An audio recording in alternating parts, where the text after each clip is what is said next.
અને હવે તમારા કામની વાત. આજથી શરૂ થતા નવા નાણાકીય વર્ષ 2025-26 સાથે બેન્કિંગ ટેક્સ અને ડિજિટલ વ્યવહારોને લગતા ઘણા નિયમોમાં ફેરફાર થવા જઈ રહ્યા છે. આ ફેરફારો એટીએમ વ્યવહારો, યુપીઆઈ, બચત ખાતાઓ, ક્રેડિટ કાર્ડ્સ, કર નિયમો અને ડીમેટ ખાતાઓ સાથે સંબંધિત છે, જેની સીધી અસર સામાન્ય લોકોના ખિસ્સા પર પડશે. ત્યારે આવો આપને જણાવીએ આજે 1 એપ્રિલ 2025થી કયા નવા નિયમો લાગુ થઈ રહ્યા છે અને તેની તમારા નાણાકીય જીવન પર શું અસર પડવાની છે. તો વિસ્તારથી અમે આપને જણાવી દઈએ તો એટીએમમાંથી પૈસા ઉપાડવા મોંઘા થશે. બીજી બેંકના એટીએમમાંથી મહિનામાં ફક્ત 3 વાર પૈસાનો ઉપાડ ફ્રી છે અને ચોથી વખત જો તમે ઉપાડો છો તો તેના ઉપર હવે ચાર્જ લાગશે. બીજી બેંકના એટીએમમાંથી મહિનામાં હવે 3 જ વખત તમે પૈસાનો ઉપાડ ફ્રીમાં કરી શકો છો. આ નિયમ લાગુ પડશે.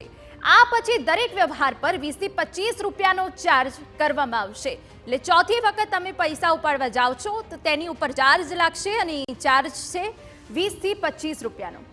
બચત ખાતામાં ન્યૂનતમ બેલેન્સ ન જળવાય તો બેંક દંડ વસૂલ કરશે. આ તમામ લોકો માટે છે કે જે બેંક ખાતામાં ન્યૂનતમ બેલેન્સ નથી જાળવતા. હવે તેમના ઉપર બેંક દંડ વસૂલ કરશે, તેના ઉપર ચાર્જીસ લગાવશે. એટલે આ બાબતનું ધ્યાન રાખવું જરૂરી છે.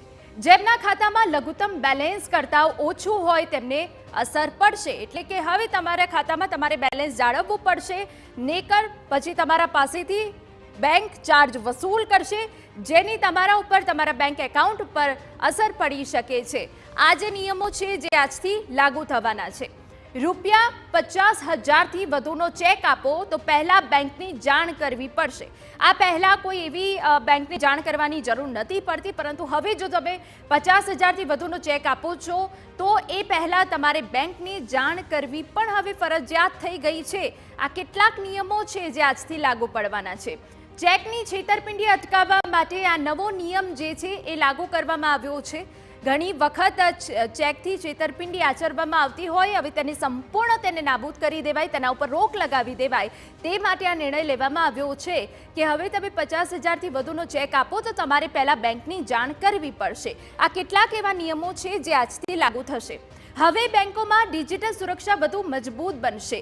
અત્યારનો જે જમાનો છે, અત્યારની જે જનરેશન છે એ ડિજિટલ તરફ વળી છે, ત્યારે બેન્કિંગ સેક્ટરમાં પણ ડિજિટલ ખૂબ મોટો ફાળો રાખે છે. ત્યારે ડિજિટલ સેક્ટરની જે સુરક્ષા છે, બેંકોમાં ડિજિટલ સુરક્ષા છે, તેને વધુમાં વધુ મજબૂત બનાવવાના પ્રયત્ન કરવામાં આવશે. જો કે એ મજબૂત બનશે.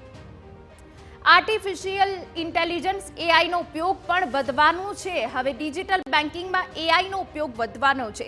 અત્યારે દરેક ક્ષેત્રમાં એઆઈ ટેકનોલોજી ખૂબ જ અસર કરી રહી છે અને હવે ડિજિટલ બેન્કિંગમાં પણ એઆઈનો ઉપયોગ તમને દેખાશે અને તેનાથી તમારા જે રોજિંદા કાર્યો છે બેંક સાથે લગતા તેને સરળતા મળશે. 2 ફેક્ટર ઓથેન્ટિકેશન અને બાયોમેટ્રિક વેરિફિકેશનનો ઉપયોગ પણ હવે કરવામાં આવશે. પહેલા આ 2 ફેક્ટર ઓથેન્ટિકેશન અને બાયોમેટ્રિક વેરિફિકેશનનો ઉપયોગ જે હવે આજથી ફરજિયાત બનવાનો છે એ તમારી સુરક્ષા માટે છે. જો ડિજિટલ બેન્કિંગમાં એઆઈનો ઉપયોગ થતો હોય તો એટલું વેરિફિકેશન પણ હોવું એટલું જરૂરી છે. એટલે બાયોમેટ્રિક વેરિફિકેશનનો ઉપયોગ સીધો તમને અસર કરશે અને એ તમને લાભદાયી થવાનો છે. આ કેટલાક ફેરફારો છે. એસબીઆઈ અને આઈડીએફસી ફર્સ્ટ સહિત ઘણી બેંકોએ લાભમાં ઘટાડો કર્યો હોવાની વિગતો છે. ક્રેડિટ કાર્ડ રિવોર્ડની આ વાત થઈ રહી છે, જેમાં એસબીઆઈ અને આઈડીએફસી ફર્સ્ટ સહિત ઘણી બેંકોએ લાભમાં ઘટાડો કરી દીધો છે. આ ક્રેડિટ કાર્ડને લગતી હવે સંલગ્ન વિગતો અમે આપને આપી દઈએ કે આજથી ક્રેડિટ કાર્ડમાં પણ શું સુધારા થવાના છે જે તમને સીધી અસર કરવાના છે.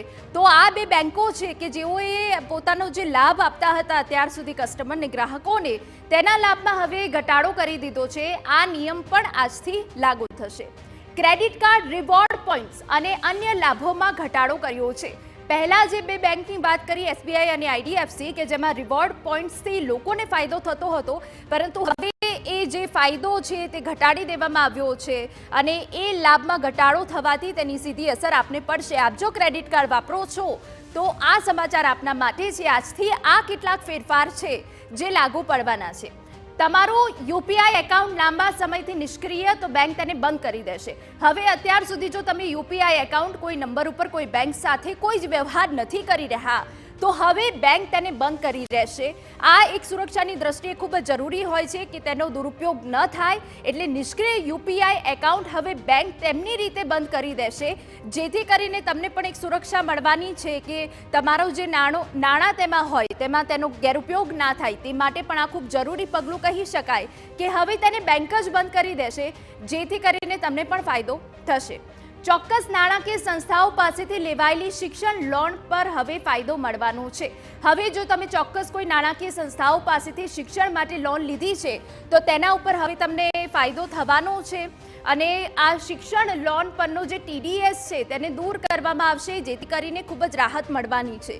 જે ભણતર માટે જે શિક્ષણ લોન લેવામાં આવે છે તેના ઉપર આ સીધો ફાયદો અહીંયા ચોક્કસ નાણાકીય સંસ્થાઓ આપવાની છે, જેમાં ટીડીએસ દૂર કરી દેશે, એટલે સીધો ફાયદો તેનો થવાનો છે। આજથી આ કેટલાક નિયમો છે એ તે યુપીઆઈ સેક્ટરના નિયમો